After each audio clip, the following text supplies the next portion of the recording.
This episode is brought to you by Polestar, a car brand designing a future that's 100% electric. Polestar is saying no for all the right reasons. No empty promises, because Polestar turns visions into reality. No greenwashing, because their words are set in stone. No conquering Mars, because Earth is their priority.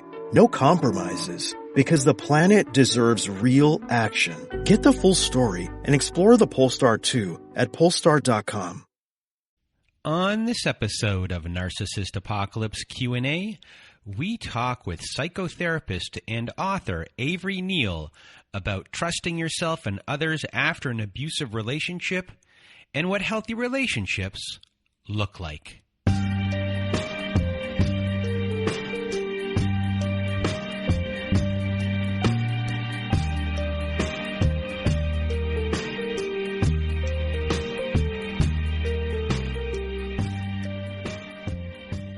Welcome to Narcissist Apocalypse Q&A, everyone. With me today, I have Avery Neal. How are you? I'm well, thank you. How are you?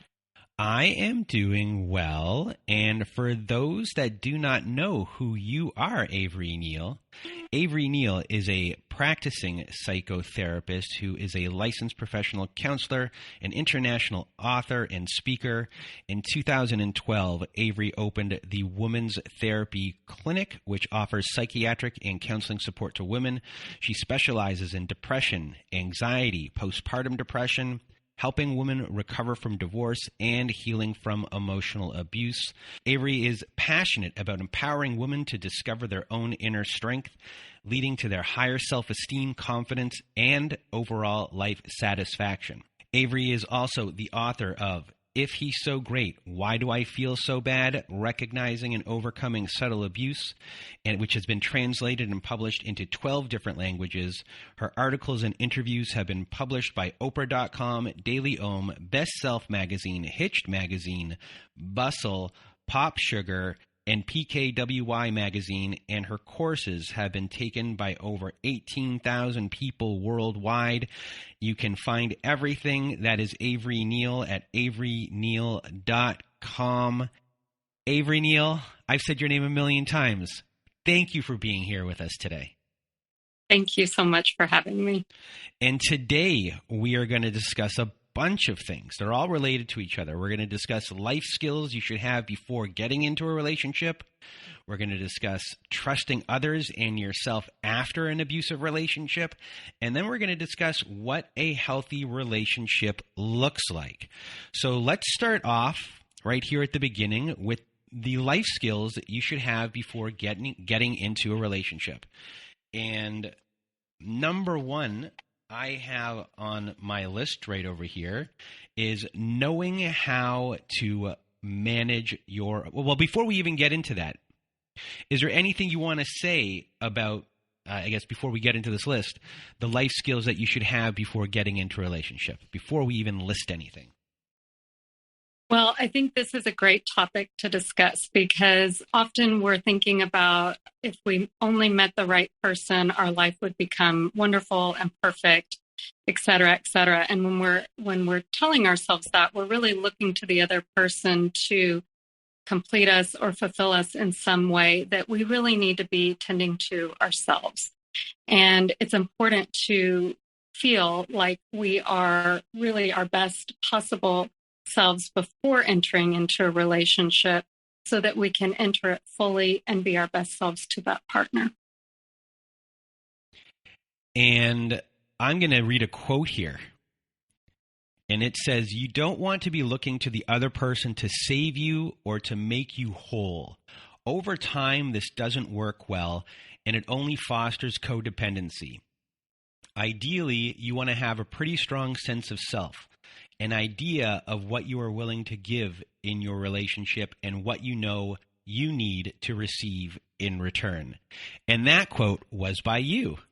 And that was in Bustle magazine. You like the research I've done here? I'm impressed. So now we'll go into the life skills that you need. Number one on our list is knowing how to manage your emotions. Yes, so this is a really important one. Knowing how to manage our emotions ensures that we're really mature enough to handle a relationship without damaging it. So if our emotions are too volatile, or um, if we don't know how to sort of temper them in stressful situations, it's very easy to take it out on our partners, which will actually hurt the relationship. So we also don't want to be turning to our partner to manage our emotions either. That also sets up a dynamic of codependency that's not healthy for anyone. So it's important that we know how to sort of tend to ourselves and our emotions. And that's not to say that we're not going to have emotional responses to things. Of course, we're human, and that's part of being in a relationship. But we certainly just don't want to get into an unhealthy territory where our emotions are unhealthy or too much for our partner, or we end up hurting our partner in some way with our emotions. So just to, build on this a little bit, or just explore this, there's a lot of people that listen to our show who come from families where they were voiceless in a lot of ways, and a lot of their emotions they were not allowed to express. And for me, I was someone who was I was there to not rock a boat. So when it comes to anger specifically, I don't know how to be angry. And now I'm in a place in life where I had to learn to be angry. But being angry for your first time doesn't come out great.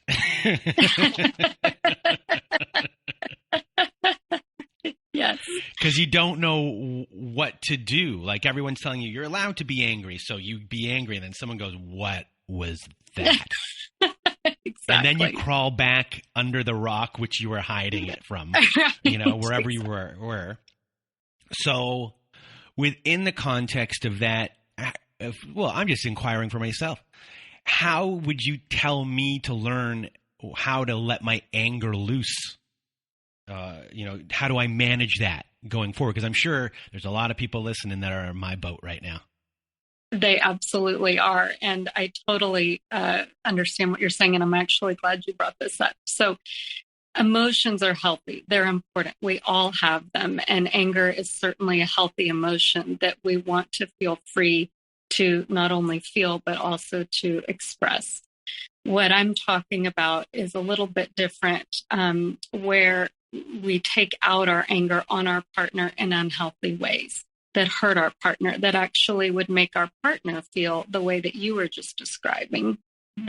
Things were like when you were growing up, where you felt like you couldn't express anger because you were probably too afraid. So that's what I'm talking about. We don't want to make our partner feel that way.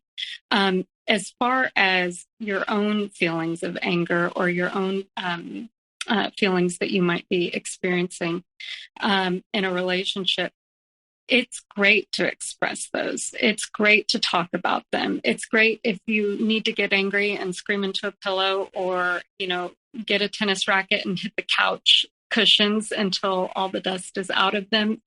Great. If you need to run around the block, all of those things are good, healthy outlets if you're having just a surge of anger that needs to be released. And that's releasing that anger without just unloading it on your partner.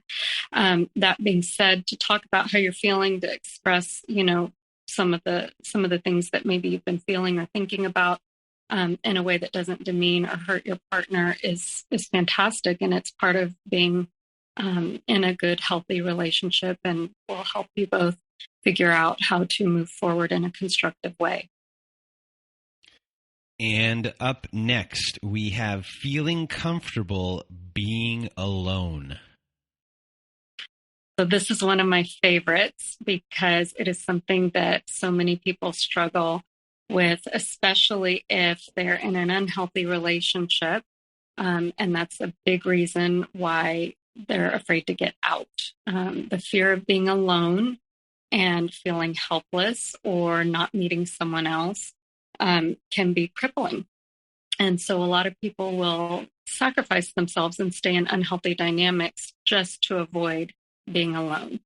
So one of the things that I highly recommend before getting into a relationship or before getting into another relationship is to get comfortable being alone, get comfortable with being on your own and learning more about yourself, your interests, your likes, your dislikes, kind of finding who you are all on your own, not in relation to someone else.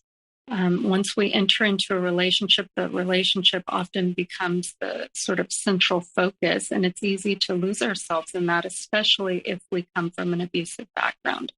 So it's very important to get comfortable being alone, being on our own.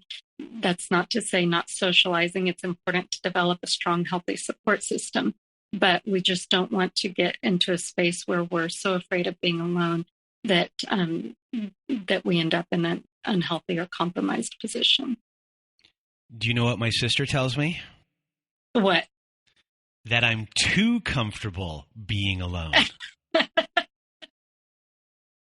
Yes, that can happen too.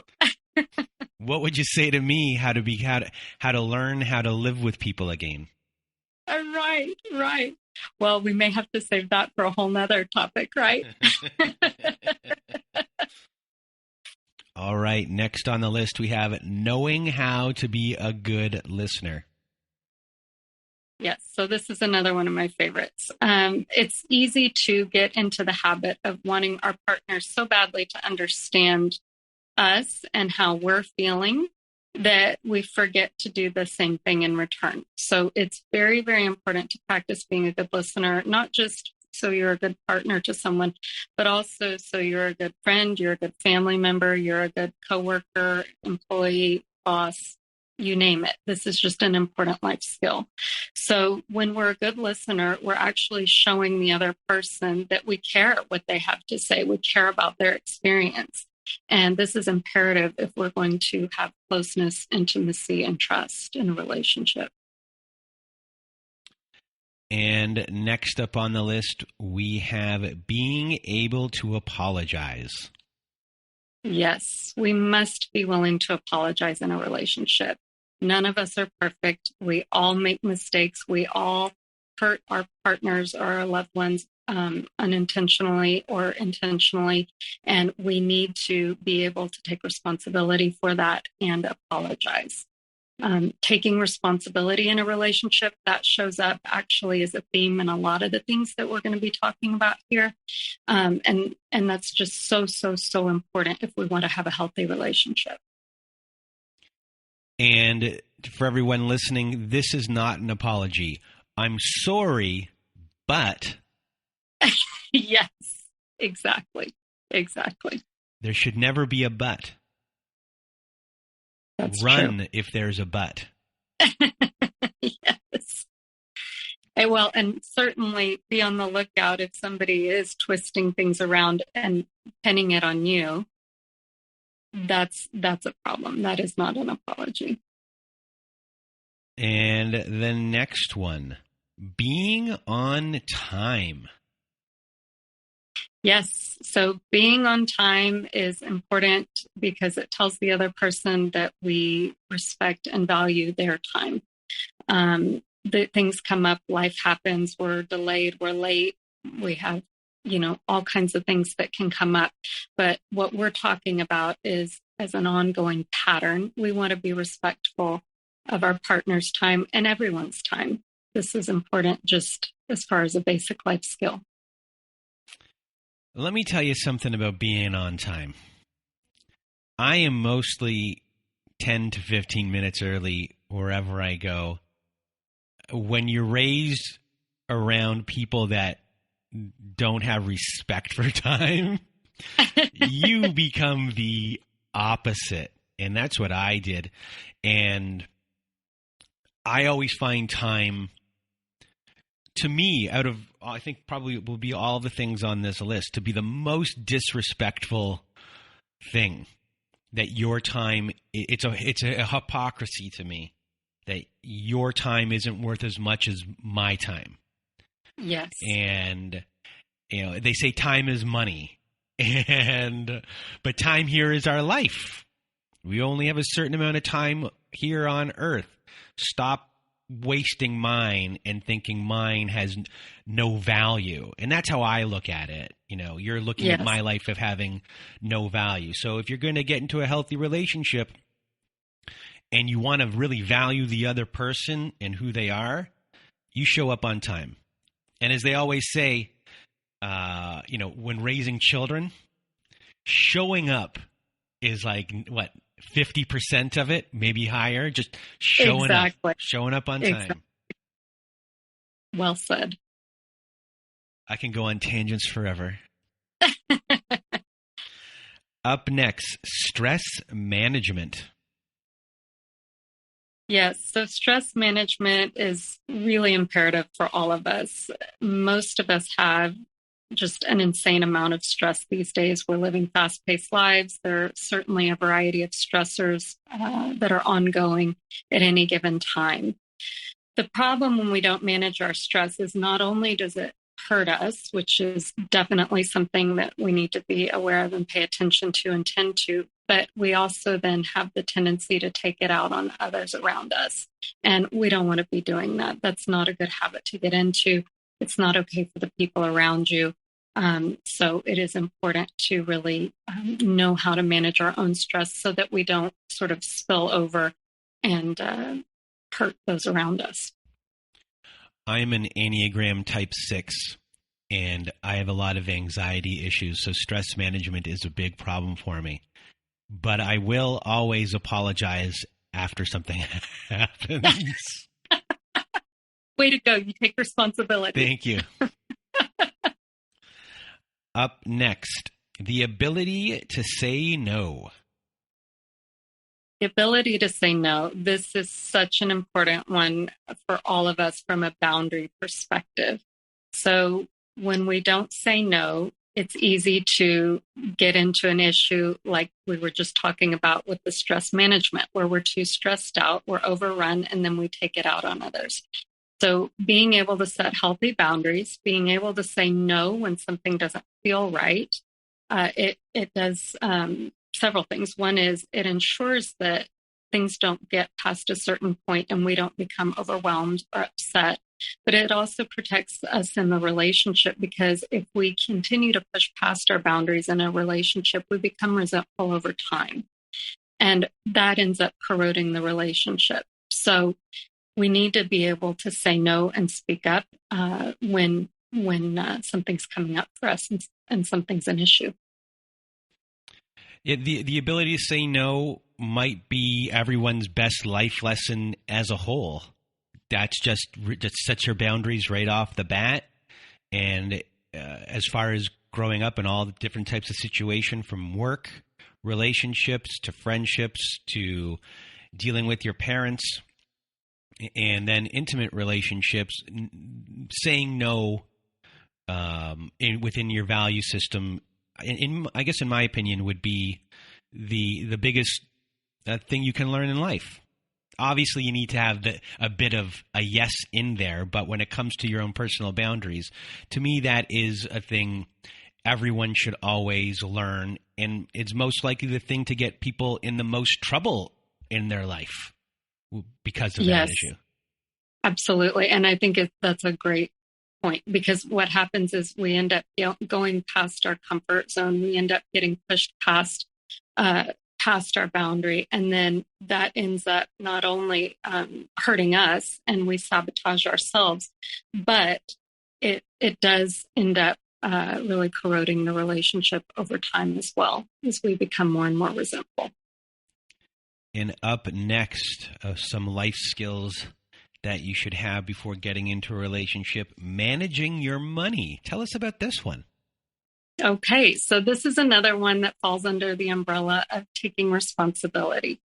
So it's important to be responsible when it comes to handling our money, so that, one, we have a clear understanding of where we are financially and where we want to be financially, so we can establish a clear plan moving forward. But it also ensures that we don't put that onto our partner unnecessarily. we don't want to be so ambiguous about our own money or so unclear or disorganized that we then become a burden to our partner. So this is one of those sort of basic life skills that's important for everybody to learn. It's empowering, and it also prevents financial issues coming up in the relationship, down the line. And before we go on to the next one, I just wanted to say to everyone, what we're discussing here today or right now with this specific list is about really a lot about balance in my opinions. And when we get into unhealthy abusive relationships or toxic relationships, or you could be a codependent yourself, we're talking about things that get out of balance. And when we talk about boundaries, boundaries are a way to start looking at things, of putting things into balance in your life, because you don't want anyone to be overdoing things. You don't want anyone to be underdoing things. You want, a good give and take relationship, and you want balance in the relationship. So everything we're saying here today, everything Avery is talking about, is really all about how to be on the same level playing field as the person you're with, showing up in the exact same way, and having a balance. This is a way to remember what boundaries are. This is a way to live, living in balance. And for some reason, I just thought that was important to just kind of point in there, because I'm reading everything here, and I'm like, this is boundaries. People might not think of some of these things as being a boundary, but this is a way to keep yourself in check so no one is jumping over a line and you don't get yourself into trouble. Absolutely. Absolutely. And the more balanced we are and the stronger we are before entering into a relationship, we are going to also be in a position to attract that in someone else. So if we're all over the place and we don't really, have good boundaries or take care of ourselves, we're more likely to attract a person who matches that, right? But when we are taking care of ourselves, when we're in a good place in our own lives, we're more likely to attract a partner that matches that. And up next, we have cleaning up after yourself. Yes, that's again that responsibility thing. So, the fact is our partner is not our personal servant. Our partner is not there to clean up after us. So this is just sort of a basic courtesy to our partner to, take care of ourselves and not put that burden onto them, because that only leads to resentment after a period of time. And up next, practicing self-care. So this is important for all of us, whether we are in a relationship or not. That self-care is so, so, so very important in order to, like you said, have balance in our lives and to be our best selves in our lives and for our partners. So without proper self-care, it's easy to get out of balance, run down, negative. It's easy to blame others or feel helpless and powerless. And, that leads to a whole host of other things: depression, anxiety, addiction, all kinds of self-harming behaviors. So it is really important that we allow ourselves to receive, which is something that's often very difficult if we've been in an abusive relationship or if we've been mistreated in childhood or in a relationship. But it is really, really, really important to allow ourselves to receive, even if it's receiving from something we're doing for ourselves. And the last one we have on our list is balancing and prioritizing. Yes. So it's important to be able to prioritize what we value, and being able to really pay attention to the things that matter most to us, the people who matter most to us, and the characteristics that we value the most, the life balance that we want to have. This really falls under the umbrella of creating the life that we really want and taking charge of our lives so that we can create that. And finding balance and prioritizing is a big, big, big piece of that. It's very easy for everything else to take over if we allow it. So it's very important that we are strong and empowered enough to be in charge of our own lives. So once you go through all of these life skills before getting into a relationship, a lot of people, once they leave an abusive relationship, have a real hard time trusting others again. And they have a really tough time trusting themselves again. So what are some, ways to help people trust others and trust themselves again? Yes. So this is probably the biggest piece of healing after an abusive relationship that I hear about. People are afraid to get into a relationship again. They're afraid to trust anyone else. This goes back to that piece about creating a safe space for yourself and maybe not wanting to leave it, kind of wanting to make sure that you're going to be okay and that nobody can hurt you again. And this is completely understandable after we've been hurt. It feels a lot safer to not allow anybody else in enough to hurt us again. The problem with that is most of us have this innate desire to be loved and to have a connection with others. And so it's important to heal from past hurts so that we can move forward and get closer to that. So I would say there's several things to really keep in mind. The first thing is it's so easy to say, I don't trust anyone after what happened to me. I will never trust again, right? I hear this all the time. So when someone says that, I like to take a step back and ask, is it really that you don't trust others? Or is it more about that you don't trust yourself to pay attention to the warning signs, to pay attention to your intuition, to pay attention to your gut feeling, to set proper boundaries for yourself, to get out of an unhealthy dynamic? Because that is really the question. There are going to be people who come across our paths who are untrustworthy. We should not just hand out our trust freely. We need to be paying attention and we need to be observing other people's behavior.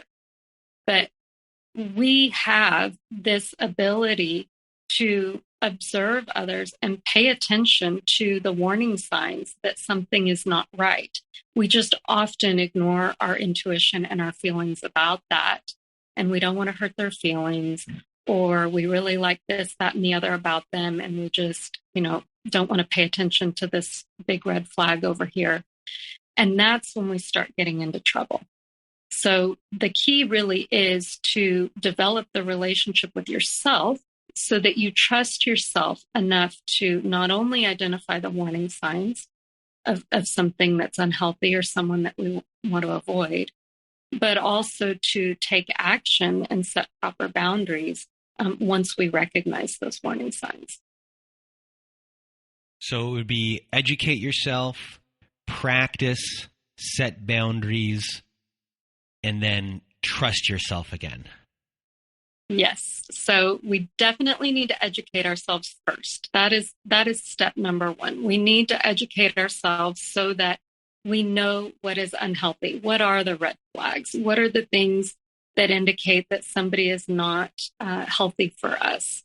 We need to know those things because education is what will empower us to not end up getting hurt again. The second piece is that whole boundary piece, which, comes up over and over again. It's learning to set appropriate boundaries for ourselves and knowing how to say no, or knowing how to say that doesn't work for me, or as much as I care for you, this isn't good for me and I need to let go of this. So those are setting boundaries, and that's imperative. Because there are people who are not trustworthy, and we need to be able to let go of those relationships so we can be free to move on to a healthier relationship. So that's that last piece, is trusting yourself that you're going to set those boundaries, that you're going to stand up for yourself when you need to, you're going to leave a relationship that's unhealthy, and you are going to be open to relationships that are better for you. So one thing in here is the word intuition. And I always like to tell people that who are not trusting themselves anymore, because the one thing people always say on the show when it comes to the words of wisdom of our Survivor episodes, the number one thing they say is trust your gut, trust your gut, trust your gut. And for the most part, everyone's gut told them not to go forward. And I always like to tell everyone, you weren't wrong. Your gut was actually right. Exactly. And it's not that you didn't trust your gut.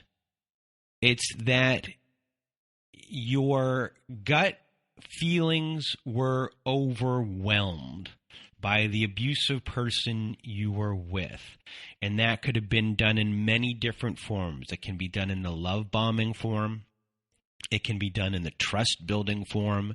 It can be done in the future faking form, where the initial shot of their love, trust, future faking, or whatever else there is, injection of heroin, becomes so big and powerful that it overtakes the other feelings that are going on. And that's the same as what happens when you are an alcoholic. It's the same with what happens when you are what we consider a quote-unquote regular drug user. And those things are being used to deaden the other feelings. They're there to numb everything else. So your gut was right. And you should always remember that your gut was right. It's just that the other person that you were with did these things that numbed what was going on. It started to silence it. It was always there. It was just now hidden under this lava that was just going over it and then hardening and then, continuing on its way. Because that is the truth of the matter. And that's what everyone should always remember. That they were right. It's now you just have to be drug free to listen, and that takes work. That takes everyday work. And I guess what I kind of wanted to go from here when it comes to intuition, and I don't know if you have any suggestions, but there's a lot of people that say you can work on harnessing your intuition even more than you already have. Do you believe in that kind of sentiment? And if so, how would you go about that? Absolutely. So this is, I think, a really, really important form of self-care. So we all have this intuition. This is like a sixth sense, right? It's just that we're not really taught how to pay attention to it. And sort of carrying forth what you were saying, our intuition is there, but we often ignore it or we override it. We make assumptions that other people are like us, that they are good, that they are kind, that they have the same motivations as we do, and we want to believe the best in others. And so often, because of that, we will override our own feelings or our own needs, because confronting the other person and standing up for ourselves and what our intuition is telling us is uncomfortable. We don't want to hurt the other person. We don't want to make them mad, et cetera, et cetera. So I think in order to get to the place where you can begin to strengthen your intuition, you have to set a boundary within yourself that you will honor that intuition, that you will not just override it to where it's silenced, because eventually it fizzles out. If you're overriding it, it goes away. You have to be willing and prepared to say, hey, this is coming up for me. I may not necessarily be able to put my finger on what's wrong here. I may not necessarily have proof or evidence, but something doesn't feel right, and I am going to honor that. And how do you differentiate between intuition and anxiety? Oh, this is a great question.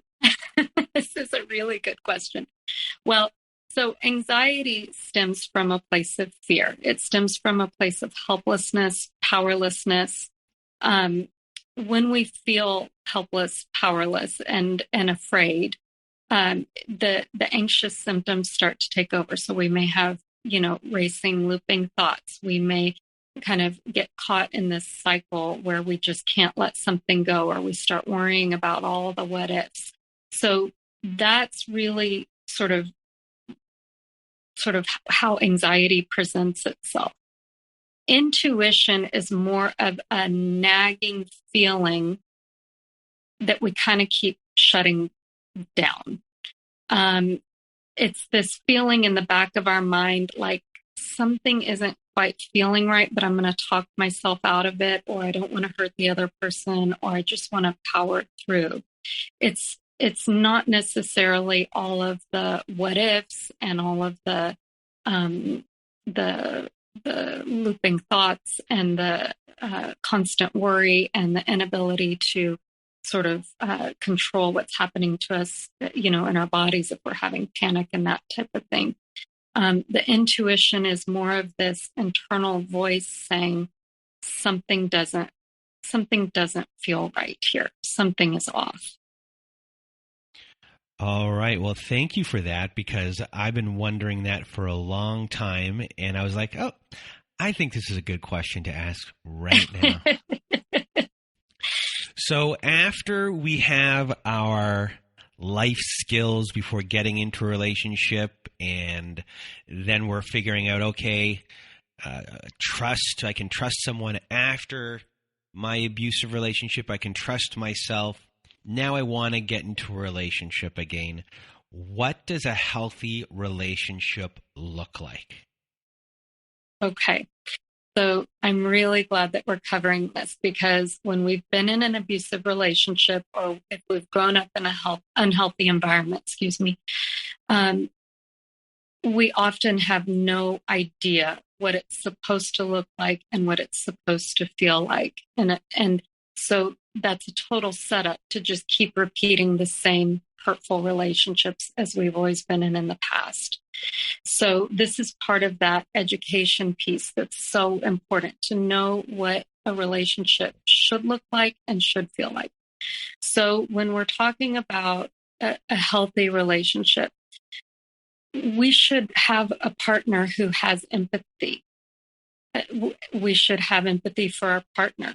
A healthy relationship has a healthy amount of empathy, where we feel like our partner cares about us, cares about our feelings, that there's a sense of safety to be able to talk about things openly, and our partner is trying to understand us and wants to seek resolution, and we're both working together to make things right or get things where they need to be in the relationship.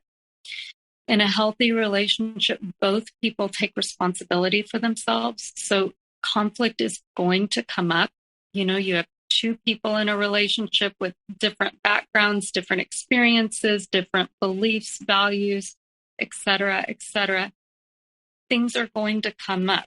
It is normal to have disagreements in a relationship. But during those times of disagreement, we should not question that our partner still loves us. We should not feel disrespected or dismissed. We should feel like our partner is really seeking to understand us, and that we are really trying to move together toward a solution. And if one or both people hurt the other one, that they're both prepared, we're both prepared to take responsibility, to apologize, to right whatever wrong has occurred. So we also should feel secure in our relationship. We should feel like who our partner is with us is who our partner is in other areas too, that we can trust them, that we trust our partner to be who they say they are, and to act in the outside world like they would if we were right there. So that's a healthy relationship. In a healthy relationship, we should feel seen, like our partner actually sees us and understands us and values us. There's not this disconnect or this feeling of being objectified or, like we're just serving some sort of purpose. We should feel really seen and valued and cherished by our partner. So, and respected as well. I want to make sure that is something that is really called out here. Is there's a level of respect in the relationship. We admire our partner, we respect our partner, and our partner admires and respects us as well. These are the things that are really, really, really important for a relationship to be happy and to thrive. And one thing that I think is common when I start talking about what a relationship should look like is people think, oh my gosh, that's too good to be true. That just doesn't even exist. That's ridiculous, especially if somebody's never experienced anything like this. So, but what I want to say is these are actually like bare minimum things to expect. This is just basic, what we should all expect in a relationship and be prepared to give to our partner in return.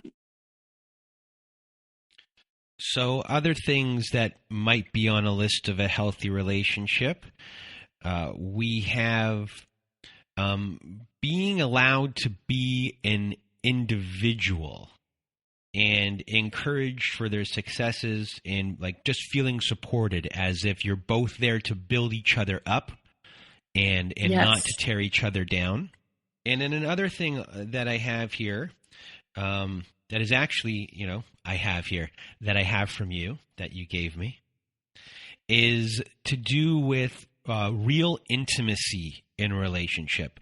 And I just want to stick on this one for a tiny bit because what is real intimacy? What does that actually mean? Yes. So real intimacy is when we truly can fully be ourselves in a relationship and feel completely safe in that relationship, that we can express our deepest thoughts, our dreams, our desires, our fears, our anger, our concerns, and that our partner holds that space for us and is seeking to understand us. And we are doing the same in return. That is when real intimacy can occur, when we can share our deepest pain with our partner and feel embraced. That is real intimacy. And this extends to the physical relationship too. I mean, intimacy, most people just think of the physical aspect of the relationship. That's just one component of intimacy. But real intimacy is when you can truly be vulnerable and trust that your partner loves you and is there for you, it embraces you, and wants to understand you. And just one little extra thing, I have a question about that, is when it comes to things like intimacy and all these things that are shared at this type of level, some people are, these things might happen, but let's say the person is telling you these things when they're not sober, or these things are done in a situation which isn't just us sitting here and talking to each other right now, on the couch.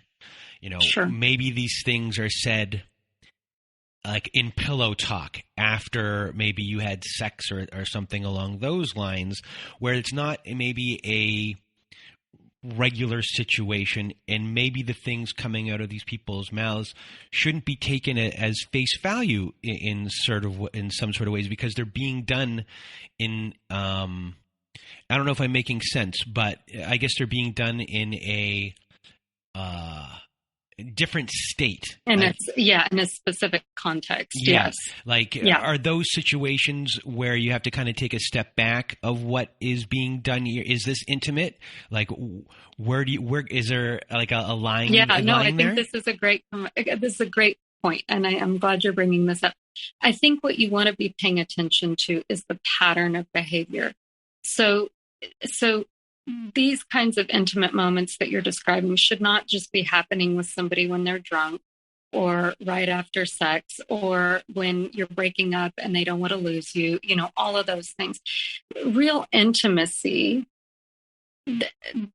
that there's a consistency with that throughout the entirety of the relationship. It doesn't get taken away. It doesn't get withheld. It doesn't get retracted. It's not an up and down thing. And it's certainly not used as a manipulation. There's a real pattern that, I am here for you, and we can have these conversations, in any setting and any context. I am here for you, and I want to be available to you. I want to show up for you. Now, that being said, obviously we can't just have these in-depth conversations on any moment's notice, but there's certainly that willingness and that desire on the part of our partner to be available to us consistently. And before we end off here, I just want to remind everyone that a conflict in a relationship is normal and it is healthy, and that it's important that both people feel valued and respected even during hard times. And a healthy relationship is based on love, not ownership. There's room for both people to explore separate interests within a relationship and to grow on their own and expand in their own way, and to be encouraged to do so. So, Avery Neal, how are you doing? I'm very well, thank you. So before we end off our show, do you have any words about everything that we discussed today, and then kind of tell everyone what you're up to these days? Sure. So, what I always like to reiterate, because I think it's so important, and this goes back to the intuition piece, and that is, your feelings are enough. And if your feelings are telling you something, it's important to pay attention to them and to honor them. You don't have to have a list of facts or evidence that something's wrong or that you need to be doing something different. I think to remember that your feelings are enough and allow that to be your guide. It's really, really important, particularly if we've experienced in an abusive relationship or we're coming out of one, to be able to pay attention to those feelings and to honor them. And do you have anything that's on the horizon for you? Courses, books, anything? Yes. So I am actually wrapping up my PhD, and I'm very excited about that. I should be finishing that in the next couple of months. And I am planning to start speaking more at conferences and doing some more writing. I will be starting my next book here shortly. And everyone can reach you at averyneal.com. That is AVERYNEAL.com. That will be in the show notes. Avery Neal, thank you so much for being here with us today. And next time we see you, I'm going to be able to call you doctor. There you go. Thank you so much for having me. It was lovely. Well, you're welcome.